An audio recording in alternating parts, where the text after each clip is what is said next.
big software products that reach out into the digital financial world, pull stuff together, and provide clarity on what your financial situation is. Well, again, the things we talked about, your liabilities, your assets, your expenses, your income, and it does a lot of it for you quite automatically.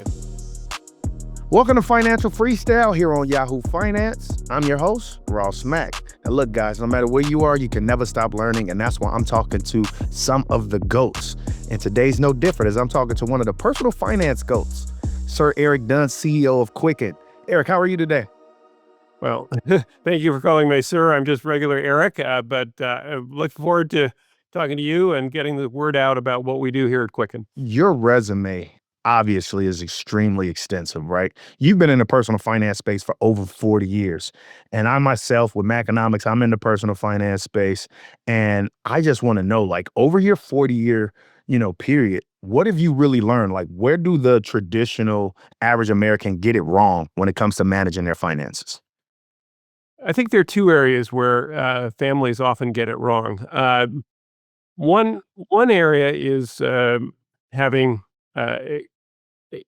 improper visibility that frequently leads to unnecessary debt, unnecessary late fees, unnecessarily high interest rates on the types of short-term debt they use to finance their day-to-day expenses. So that, I would say, just as a general observation, nothing to do with technology, that would be one observation. I think the second observation that I'd make is, as an investor looking towards a lifetime of, trying to save up for your family and retirement, the equity markets, have performed very well over the long term. And, my personal experience is that investing, with a 10 or 20-year horizon, and for me, not changing trading frequently, has been very successful. So we're fortunate to live in an economy where companies grow and prosper, and their stock prices over the long term go up. So just to recap, I think the mistake number one is being disorganized and incurring unnecessary frictional costs in fees and high interest rates. And the second is failing to have a long-term perspective on an investment, which probably leads, in my opinion, people to favor the equity markets. Nice.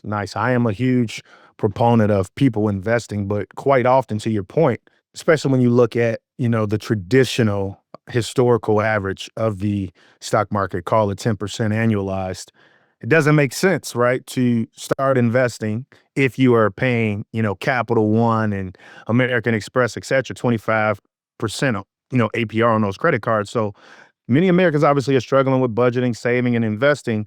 But for a person that's trying to get their finances ready for 2026, what would you say some of the necessary steps they need to do now to start preparing for 2026? Well, the zeroth step is to have information so you can make good decisions. And, you can get the information you need likely with the apps and website of your financial institutions, or you can get the information that you need with applications like ours, Quicken Simplify and Quicken Business and Personal and so on. So just having a complete picture of your assets, your liabilities, your income, and your expense, and seeing that over time with at least a 12-month perspective, ideally longer, gives you grounding to understand what your situation is. And if you're in a situation where there's debt, other than probably mortgage debt at an acceptable interest rate, I would encourage every family to focus on how to pay down that debt first, and maybe taper back, living expenses in order to pursue what we call the snowball strategy,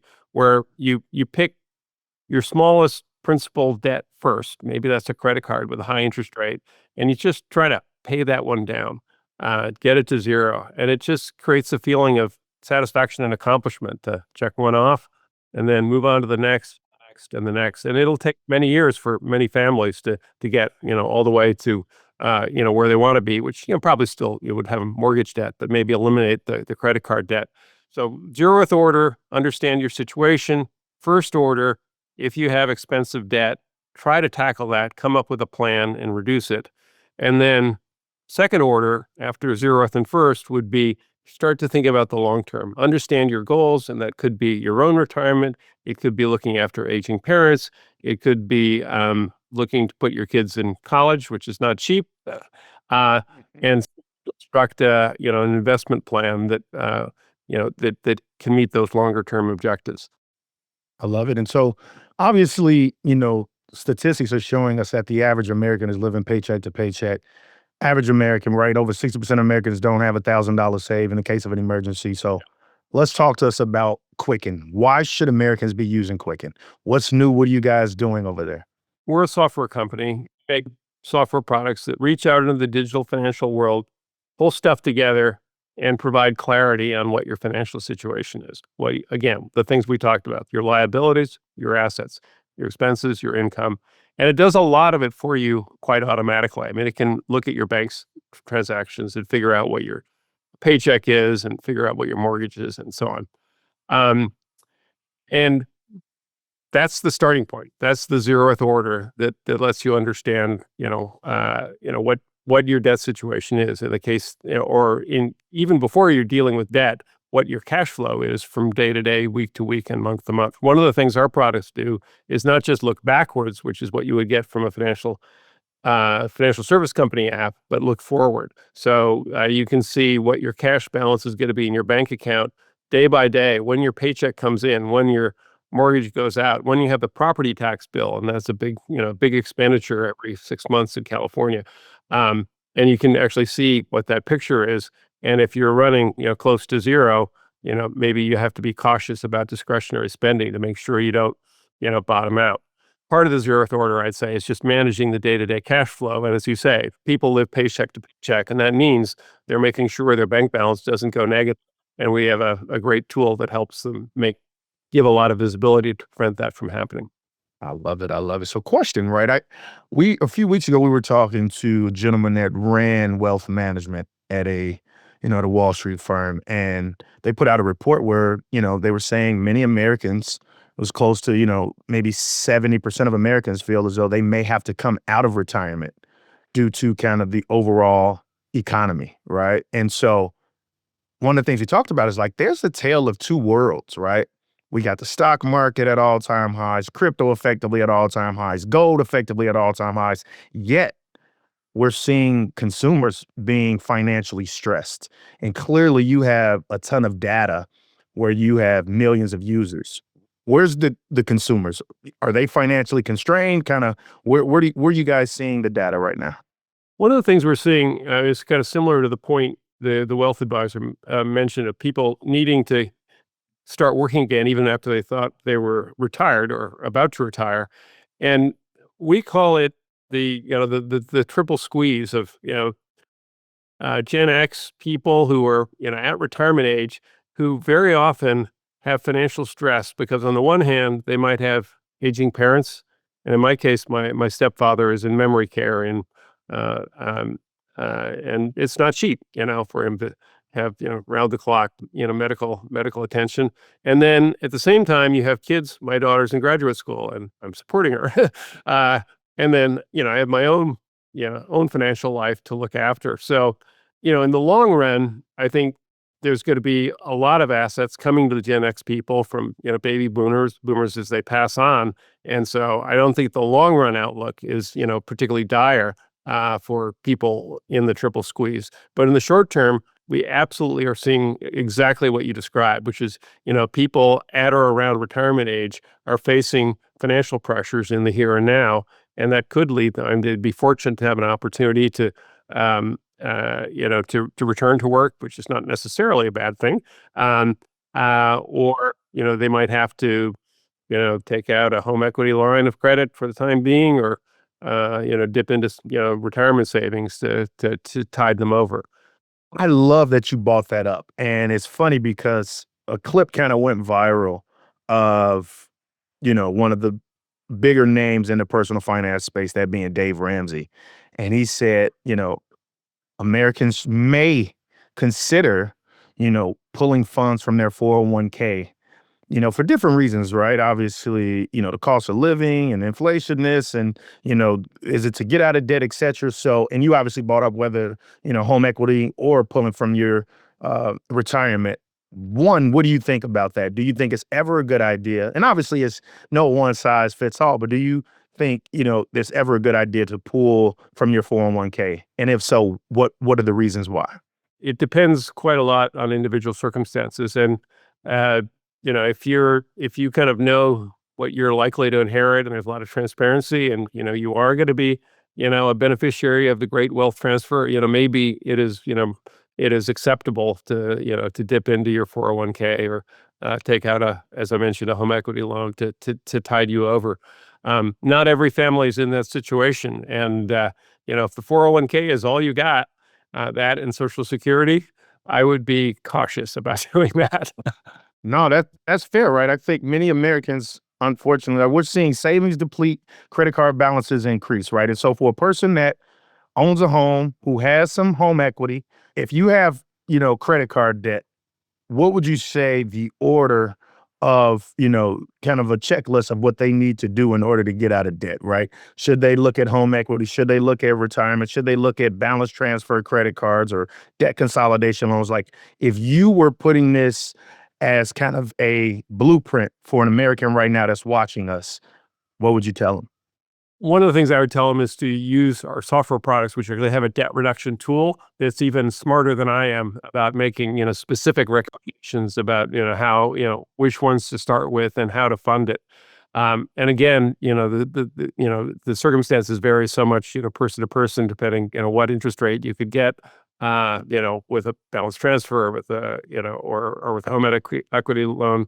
But we also encourage families to think about, could you just spend a little less, and, be careful, yeah, and, put more money aside to pay down debt as opposed to, raiding the cookie jar by going after the 401k or, taking on, additional, mortgage-related debt. Yeah.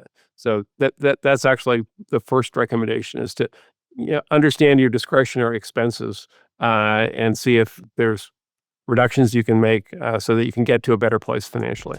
I love it. Look, guys, we got to take a quick break, but when we come back, we'll have more with the Eric Dunn, CEO of Quicken.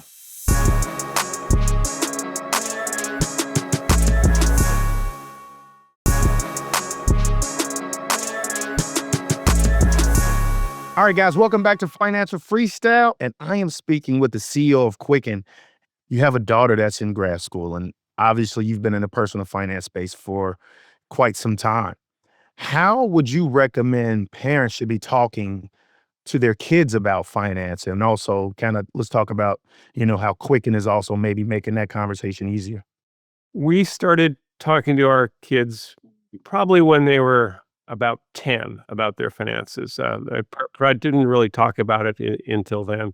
And, we started like many families did with, a modest allowance and asking them to kind of deal with some of their school related expenses out of the allowance and so on. When they got older and started having, graduating from college and having their jobs, I personally encouraged them to take the long term kind of investing approach that we described. Put the maximum amount you can into 401k. If there's a company match, that's almost always a great deal.